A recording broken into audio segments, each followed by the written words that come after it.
오늘 파헤쳐볼 이야기는 실리콘밸리에서 가장 강력하면서도 또 가장 비밀스러운 기업 중 하나죠. 바로 팔란티어입니다. 대체 어떤 회사일까요? 오사마 빈라덴을 찾는데 기여했다. 아마 이런 얘기 들어보신 분들 계실 거예요.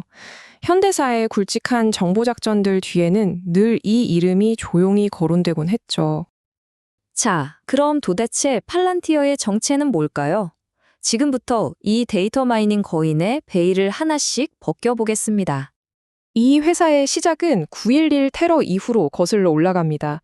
당시 CIA 같은 정보기관들은요, 정보가 없어서가 아니라 너무 많아서 문제였어요. 여기저기 흩어진 방대한 데이터 속에서 의미 있는 연결고리를 찾지 못했던 거죠. 바로 그 문제를 해결하기 위해 CIA의 투자까지 받으며 탄생한 게 바로 팔란티어입니다. 그러니까 스파이와 군인들이 정보의 바다에서 점들을 연결하게 돕는 것, 이게 이들의 첫 미션이었던 겁니다. 자, 이렇게 거대한 비전을 현실로 만든 사람, 바로 그 철학자 CEO에 대해 한번 알아보겠습니다. 우리를 싫어하는 사람들이 실망해서 유감이다. 하지만 앞으로 실망할 분기가 훨씬 더 많이 남았다. 정말 도발적이죠? 이 말을 한 사람이 바로 팔란티어의 CEO, 알렉스 카프입니다.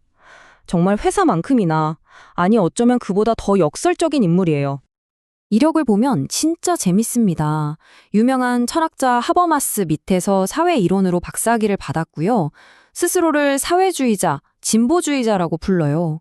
그런데 순자산이 120억 달러가 넘는 억만장자죠. 그러면서 실리콘밸리의 소위 깨어있는 문화나 구글 같은 빅테크는 엄청나게 비판합니다. 심지어 태극권이랑 스키를 즐기는 웰니스광이기도 하고요. 어때요? 정말 수수께끼 같지 않나요? 사회주의자 철학자가 세계에서 가장 정교한 감시도구로 억만장자가 됐다. 이 모순이야말로 알렉스 카프라는 인물을 이해하는 핵심입니다. 네, 이렇게 독특한 CEO가 이끄는 회사의 기술은 어떨까요? 지금부터 팔란티어의 핵심, 그들의 디지털 무기고를 한번 들여다보겠습니다. 보시면 팔란티어의 힘이 어디서 나오는지 딱 보입니다. 바로 이 제품 생태계인데요. 크게 4가지로 볼 수 있어요. 정부와 국방을 위한 고담, 기업용 데이터 플랫폼인 파운드리, 이걸 어디서든 돌릴 수 있게 해주는 아폴로, 그리고 최신 AI 플랫폼인 AIP까지. 말 그대로 각기 다른 데이터 전쟁터에서 쓸 수 있는 완벽한 무기 세트인 셈이죠. 이 플랫폼들이 그냥 한 번에 짠 하고 나온 게 아니에요. 진화의 과정이 있었죠. 처음엔 정부, 국방, 정보기관을 위한 고담으로 시작했습니다. 흩어진 정보를 하나로 모으는 거죠. 그러다 이 기술을 기업 세계로 가져온 게 바로 파운드리입니다. 이걸로 기업들은 공급망 관리부터 소비자 분석까지 할 수 있게 됐고요.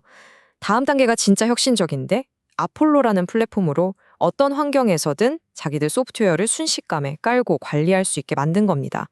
그리고 마침내 지금 가장 뜨거운 AIP, 기업들이 자기들만의 데이터를 가지고 맞춤형 AI를 만들 수 있게 해주는 소위 AI 인재 부족 문제를 풀어버리는 솔루션이죠.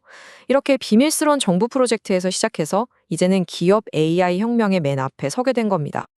그런데 말이죠.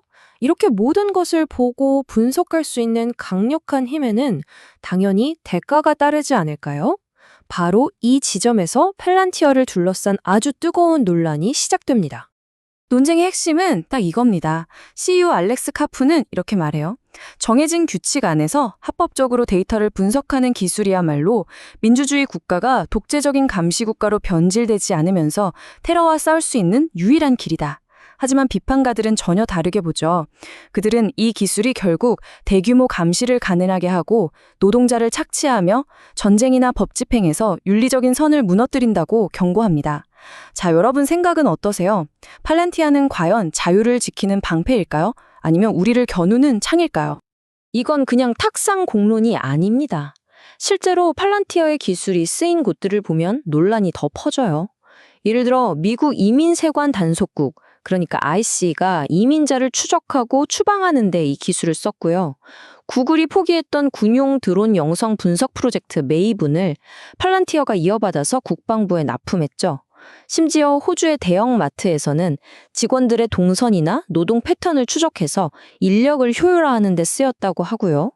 최근에는 텔아비브에서 이사회를 열어서 가자지구 전쟁에 대한 공개적인 지지를 표명하기도 했습니다. 이처럼 우리 시대 가장 민감한 윤리적 딜레마의 한가운데에 팔란티어가 있는 겁니다. 자, 이렇게 논란의 중심에 서 있는 회사. 그렇다면 시장의 평가는 어떨까요? 보통 이런 논란이 있으면 주가가 흔들릴 법도 한데 놀랍게도 월스트리트의 반응은 정반대였습니다. 그야말로 폭발적이었죠. 이 숫자 한번 보세요. 플러스 93%. 이게 뭐냐면요. 2025년 2분기. 그러니까 딱 한 분기 동안 미국 내 기업 고객 매출이 작년 같은 기간보다 93%나 늘었다는 겁니다. 거의 2배로 뛴 거죠. 엄청나지 않습니까? 그리고 이런 기업 부문의 폭발적인 성장 덕분에 전체 분기 매출이 처음으로 10억 달러를 넘어섰습니다. 우리 돈으로 1조 원이 넘는 돈을 단 3개월 만에 벌어들인 거예요.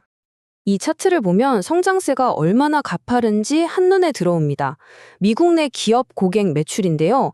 2024년 2분기에 1억 5,900만 달러였던 게 딱 1년 뒤인 2025년 2분기에는 3억 6만 달러가 됐습니다. 정말 말 그대로 1년 만에 2배 가까이 성장한 거죠. 소프트웨어 업계에는 40의 법칙이라는 게 있습니다. 투자자들이 좋은 회사를 판단하는 되게 중요한 기준인데요. 간단히 말해 매출 성장률이랑 이익률을 더해서 40%가 넘으면 와, 이 회사 진짜 잘한다. 이렇게 보는 거예요. 그런데 팔란티어 점수 좀 보세요. 무려 94%입니다. 이건 그냥 잘하는 수준이 아니라 마이크로소프트, 구글, 애플 같은 전 세계 최고의 빅테크 기업들마저 아득히 뛰어넘는 거의 괴물 같은 수치라고 할 수 있죠. 자, 정리해 보겠습니다.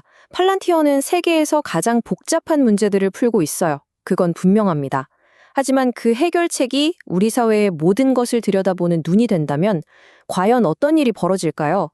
팔란티어의 영향력은 지금 이 순간에도 엄청난 속도로 커지고 있습니다. 이제 질문은 우리에게 남았습니다. 모든 것을 해결해주는 대신 모든 것을 보는 기술. 우리는 이 기술과 어떻게 함께 살아가야 할까요?